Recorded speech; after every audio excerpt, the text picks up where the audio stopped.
Hi everybody, this is the Pop Music Freak. I am back with video, kind of like reaction video, number 989. This is USA for Africa and We Are the World. I'm going to give you a bit of a description of what the song's about, who was involved, and how big of a hit it was. Alright, so let me get to it. We Are the World is a charity single originally recorded by the supergroup USA for Africa in 1985. It was written by Michael Jackson and Lionel Richie and produced by Quincy Jones and Michael O. Martin for the album We Are the World. With sales in excess of 20 million copies, it is the 8th best-selling physical single of all time. Soon after the UK-based Band Aid group released Do They Know It's Christmas in December of 1984, the musician and activist Harry Belafonte began to think about an American benefit single for African famine relief.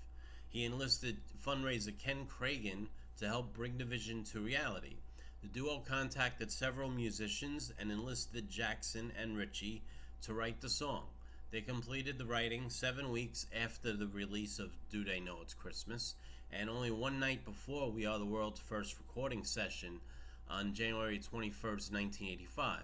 The historic event brought together some of the era's best-known musicians. The song was released on March 7th, 1985 as the first single from the album by Columbia Records, a worldwide commercial success. It topped music charts throughout the world and became the fastest-selling U.S. pop single in history. We Are the World received a quadruple platinum certification by the RIAA, becoming the first single to be certified multi-platinum. Awarded numerous honors including 3 Grammy Awards, 1 American Music Award, and a People's Choice Award.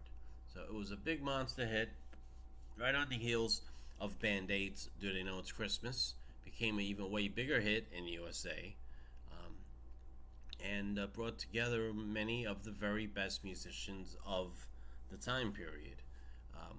Now on the night of January 22nd, 1985 is when they went in for the first recordings of the song. Richie, Jackson, Wonder, and Quincy Jones started work on We Are the World at Kenny Rogers' Lion's Share recording studio in the studio on Beverly Boulevard in Los Angeles, filled with session musicians, technicians, video crews, assistants, and organizers. And the backing band that actually recorded the actual music of the song ended up being some of the best session musicians in Los Angeles who have worked with Michael Jackson in the past. For one thing, it was John Robinson on drums, Louis Johnson on bass, one of the brothers Johnson, you may remember them, and Greg Phalanges, who played on everything basically that Michael Jackson did. So the first 3 actually played together on Don't Stop Till You Get Enough, which Quincy Jones produced for Michael Jackson on the Off the Wall album. Lionel Richie sat down at the piano to teach everyone the song. When it was time to roll the tape, Robinson cleared the room of 9 musicians and the backing tracks were recorded. After this, a vocal guide of We Are the World was recorded by Richie and Jackson, mixed with the instrumental tracks and duplicated on tape for each of the invited performers. The guide was recorded on a 6th take, as Jones felt that there was too much thought in the previous versions.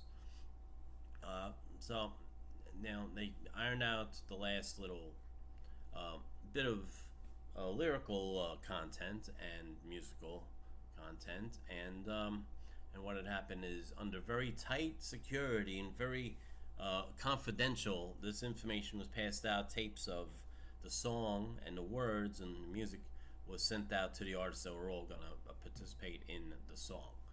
So that's how that happened, and the main recording took place on January 28th, 1985, after the American Music Awards. Most of the artists were at the award ceremony because they were either nominated or they were performing or announcing winners. So, just to give you a base idea of who showed up, you had the who's who of pop music at the time. Now, what I'm going to do in the video is when I play the actual video when people are singing, I'm going to put the name of the artist on the screen, because I know there's a lot of people out there may not be familiar with some of the artists. So some of my younger watchers may wonder, who are these old folks from the 80s, you know? I understand. I would do the same thing if it was like the 40s, you know, the 50s. Like, who's that? Who's that group? I don't know.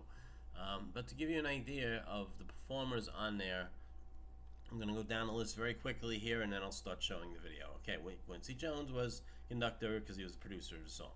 In order of appearance on the song, you have Lionel Richie, then you have Stevie Wonder, you have Paul Simon, Kenny Rogers, James Ingram, then you have Tina Turner and Billy Joel, then Michael Jackson, then Diana Ross, then Dionne Warwick, and Willie Nelson, you have Al Jarreau, Bruce Springsteen, Kenny Loggins, Steve Perry of Journey, Daryl Hall, Huey Lewis, Cyndi Lauper, Kim Carnes, and then Bob Dylan and Ray Charles, and then members of the chorus who didn't have individual parts. You have Dan Aykroyd. I don't know how he got in there. Harry Belafonte. All right, Lindsey Buckingham, Fleetwood Mac, Mario Cipollina of Huey Lewis and the News, Johnny Cola, Bill Gibson, Chris Hayes, and Sean Hopper, all of Huey Lewis and the News. You have Sheila E. You have Bob Geldof was singing in the chorus after organizing Band Aid. You have Jackie, LaToya, Marlon, Randy, and Tito Jackson. Waylon Jennings is in the chorus. I don't recall ever seeing him in the video, but anyway. Bette Midler, you have John Oates, of course, Fallen Oates, Jeffrey Osborne. You have the Pointer Sisters, Anita, June, and Ruth. You have Smokey Robinson. Instruments, who play the instruments, you have John Barnes on keyboards and arrangement, David Page, synthesizer, Michael Boddicker on synthesizers and programming. You have Ian Underwood, played synthesizers and also did programming. Paulinho da Costa on percussion. Louis Johnson of Brothers Johnson, synth bass. Michael O. Martian and Greg Phalanges on keyboards. John Robinson on drums. So that's it. That's the whole lineup. That's everyone that's involved in this song.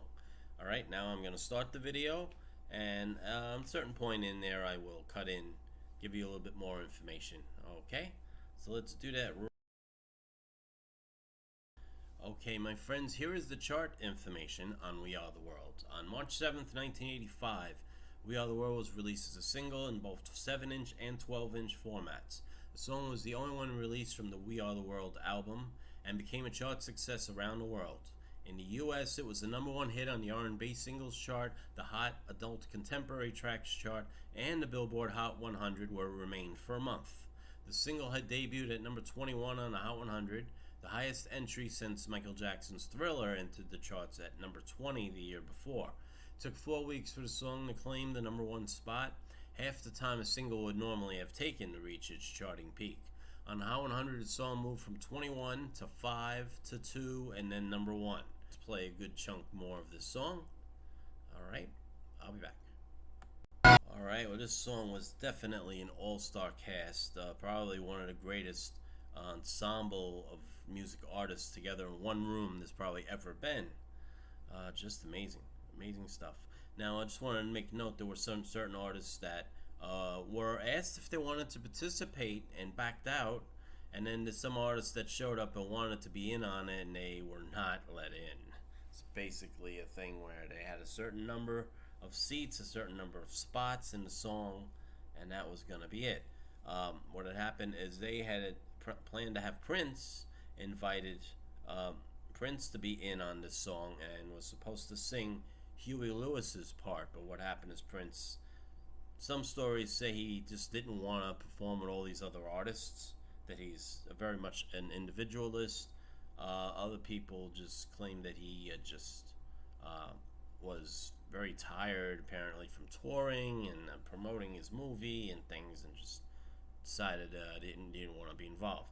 Another artist that apparently was asked to participate was Madonna, who was probably just becoming the biggest star in the world at that point. The story is that she didn't want to be part of a whole big group of people. She wanted to stand out on her own. And now I understand there were other artists that were interested in participating, that were in town, but they kind of, for whatever reason, maybe Quincy Jones decided that they weren't as hot as they had been in a few years, so were not included. One of them notably was John Denver, who wanted to participate in this event very much, and probably would have made a lot of sense to have him there, considering all he's done in terms of environments, working. His songs all had this theme of the ecology and everything. But I guess he had his run of hits, a couple that kind of run out a couple of years earlier, so he wasn't allowed in. Okay, let me get to the end of the song now.